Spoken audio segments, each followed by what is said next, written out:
Hoje a gente vai entrar em um dos casos mais obscuros, perturbadores e controversos das últimas décadas, o caso Jeffrey Epstein.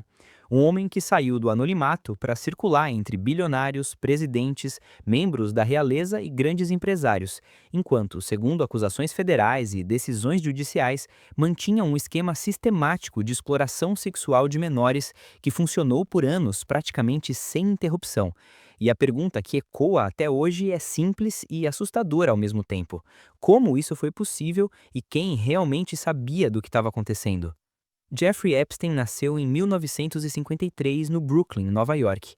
Não vinha de família bilionária, não era herdeiro de império nenhum, mas conseguiu se inserir no mercado financeiro mesmo sem ter concluído a graduação universitária.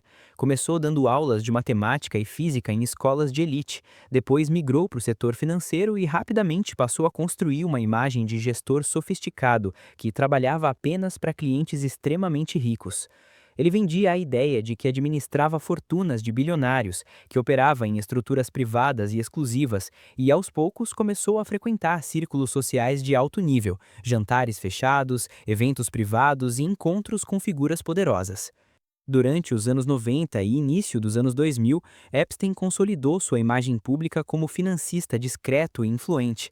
Adquiriu propriedades luxuosas em Manhattan, Palm Beach, Novo México e também uma ilha privada nas Ilhas Virgens Americanas, local que mais tarde se tornaria central nas investigações. Paralelamente a essa ascensão social, segundo depoimentos posteriores de vítimas e investigações policiais, ele mantinha um sistema estruturado de recrutamento de meninas menores de idade, sob o pretexto de oferecer massagens pagas. O modelo descrito pelas vítimas seguia um padrão. Adolescentes eram abordadas, muitas vezes em situação financeira vulnerável, recebiam pagamento em dinheiro para comparecer às propriedades de Epstein, inicialmente para massagens, mas, segundo relatos consistentes, esses encontros evoluíam para abuso sexual, e em vários casos as próprias vítimas eram incentivadas a recrutar outras meninas, criando um ciclo contínuo de captação. Em 2005, a primeira grande denúncia formal surge em Palm Beach, quando familiares de uma adolescente procuram a polícia. A investigação local começa a ganhar corpo, depoimentos começam a se multiplicar, mais jovens relatam padrões semelhantes: pagamentos em dinheiro, encontros nas mansões, promessas de ajuda financeira, e a partir daí o caso poderia ter se tornado um dos maiores escândalos criminais da época. Mas em 2008 acontece algo que até hoje é considerado por muitos juristas um dos acordos mais controversos da história recente do sistema judiciário americano. Epstein fecha um acordo de não persecução federal.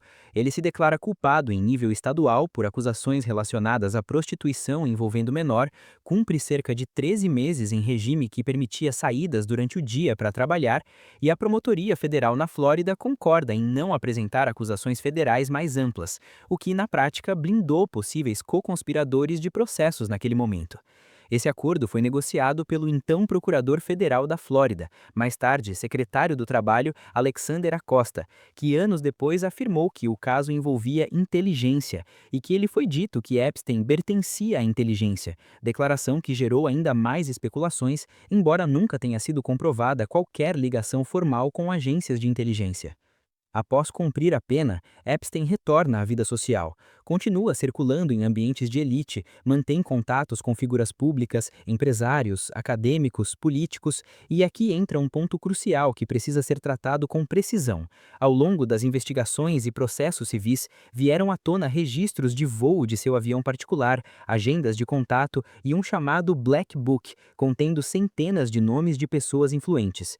Entre os nomes que apareceram em registros de voo ou contato social estavam figuras como Bill Clinton, Donald Trump e Prince Andrew, mas é fundamental separar fato de inferência.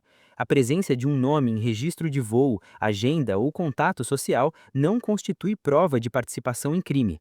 Em muitos casos, essas pessoas negaram conhecimento dos abusos e não houve condenação criminal contra a maioria dos nomes citados apenas em registros sociais.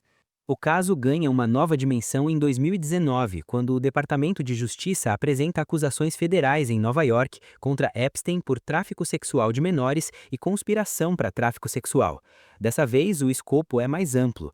As acusações descrevem um padrão de abuso que teria ocorrido entre 2002 e 2005, envolvendo diversas menores. Durante buscas em sua residência em Manhattan, agentes federais apreendem grande quantidade de material, incluindo fotografias de mulheres jovens, CDs rotulados com nomes e referências, documentos financeiros e registros diversos.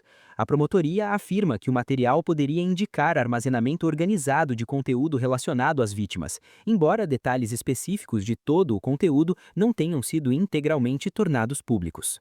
Enquanto aguardava julgamento em uma unidade federal em Nova York, Epstein é encontrado morto em sua cela em agosto de 2019.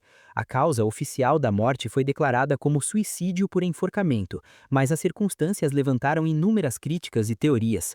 Câmeras com falhas, guardas que não cumpriram protocolos de checagem, transferências de cela anteriores ao ocorrido. O caso gerou investigações internas. 2 agentes penitenciários foram acusados de falsificação de registros. Posteriormente, houve acordos judiciais, mas nenhuma evidência oficial foi apresentada indicando homicídio.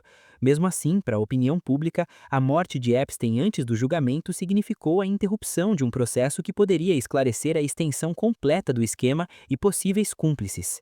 Paralelamente, investigações continuaram e em 2021 ocorre o julgamento de Ghislaine Maxwell, socialite britânica e associada próxima de Epstein. Ela é acusada de recrutar e aliciar menores para o esquema.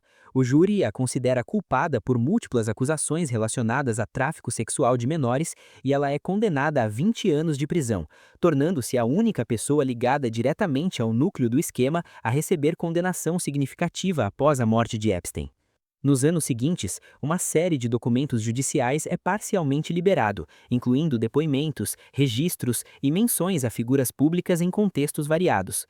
Esses documentos alimentam debates intensos nas redes sociais e na mídia, mas novamente é essencial diferenciar. Ser mencionado em um processo, aparecer em agenda ou ter participado de evento social não equivale à condenação criminal. O sistema judiciário americano exige prova além de razoável dúvida para condenações, e até o momento, fora Epstein e Maxwell, não houve condenações criminais amplas de outros nomes associados apenas socialmente. Além das ações criminais, houve acordos civis milionários com vítimas.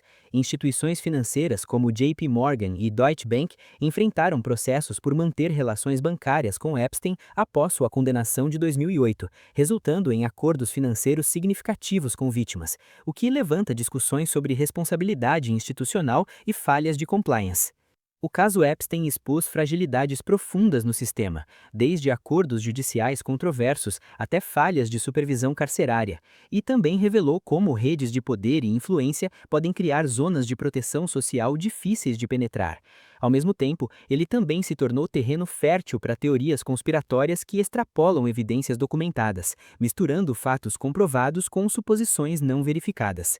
O que é fato estabelecido judicialmente é que Epstein manteve um esquema de exploração sexual de menores, que houve recrutamento estruturado, que pagamentos foram realizados, que houve um acordo controverso em 2008, que ele foi novamente acusado federalmente em 2019, que morreu antes do julgamento e que Ghislaine Maxwell foi condenada por seu papel no recrutamento de vítimas.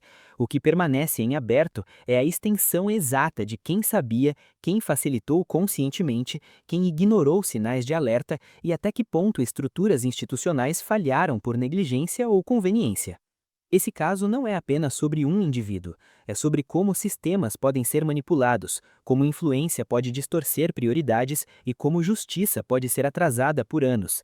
E talvez a maior pergunta que permaneça não seja apenas quem estava nas agendas ou nos voos, mas como alguém já condenado em 2008 conseguiu continuar operando e mantendo relações de alto nível até ser preso novamente mais de uma década depois. A história de Epstein é uma combinação de poder, dinheiro, silêncio institucional e vítimas que por anos não foram ouvidas. E qualquer investigação séria precisa manter duas coisas ao mesmo tempo: rigor factual e senso crítico, sem transformar especulação em sentença, mas também sem ignorar a gravidade do que foi comprovado, porque no centro de tudo isso existem vítimas reais, processos judiciais documentados e um traço de decisões institucionais que continuam sendo analisadas até hoje.